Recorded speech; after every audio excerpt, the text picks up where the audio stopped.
Hello, good afternoon. Welcome to my vlog. Ayan, bisitahin po natin ang ating mga gulay. Ayan, saluyot. Ayan naman po ay talbos ng kamote. At mayroon din po tayong papaya. May mga okra doon. Ayan. Ayan po ang aking mga sita. Ayan.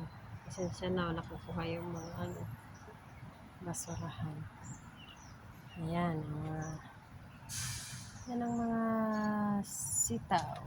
Kanina ang ulam namin ay 7 sitaw at saka maraming dahon ng ampalaya.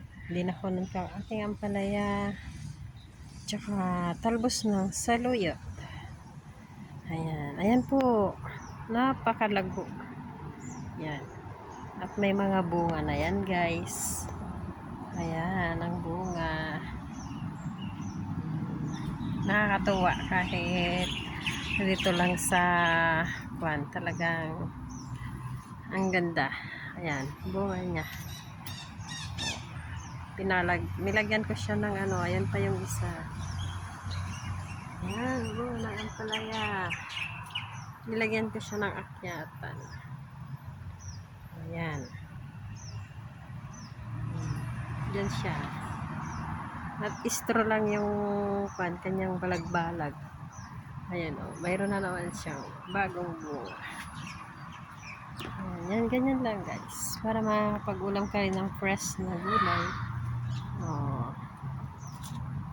Ayan, hanggang doon, yung mga ampalaya. May mga ampalaya dyan.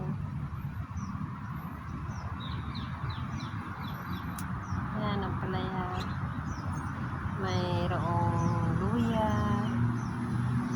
May sili. Namamulaklak. Ito po yung sili na malalaki. And then, ito naman po yung kamatis. Ayan. Kamatis. Marami na rin siyang bunga. Ang wala na lang dito, italong. Ayan. Yan po yung aking mga gulay. Mga ampalaya. Nag-aakyatan na. Namamulaklak na talaga yung aking mga, daming bulaklak ng mga sitaw. Talagang ako pa ulamin niya ng mga fresh na gulay ba. Ayan, yan po yung aking. At mayroon po akong nag-iisang petchay. Yan po. Ayan. Meron din akong mahabang ampalaya kaya lang hindi pa po siya umakyat. Yan po yung isa kong papaya. Nasa pasok. Bahala na dyan kung mamumunga ba o ano.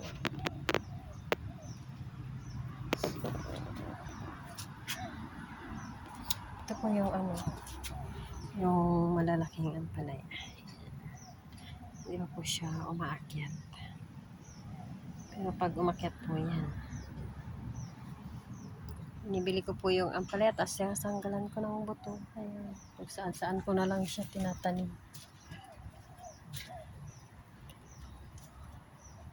Halo-halo. Ayan. Ito ang aking mini garden.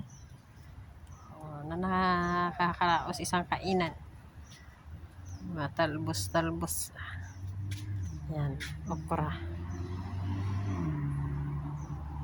Meron din po akong mga halaman dyan. Ayan, mga snake lang. Tapos yan, hindi ko alam ang pangalan yung bulaklak niya. Meron din po akong lemon. Hindi ko po alam kung anong ka-lemon niya. Yan. Ito po yung aking ano lang. Dito lang po sa labas ng aming gate. Yan. Ito po yung aking mga tanim. Yan. Yan. At tuwang-tuwa yung aking amo.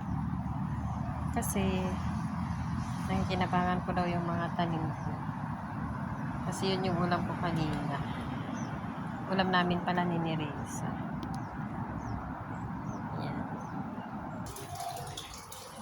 At ito yung mga halaman ko hindi ko sa loob. Ayan. Ayan. Ito ang aking mga libangan dito. May flowing ako. Yan. Tapos yung aking orchids. 2 years, magto 2 years na po. Ayan, namulaklak na siya. Binili ko yan ng $12. Tapos yung halaman na. Tapos, ito naman yung lukban siguro ito.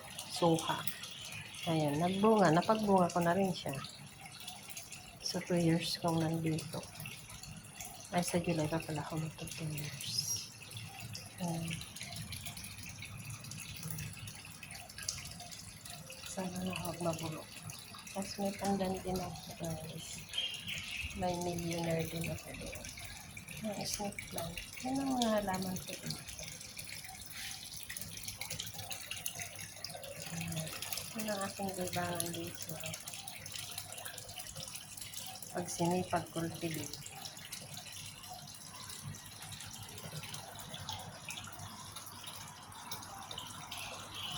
Salamat sa panonood, guys.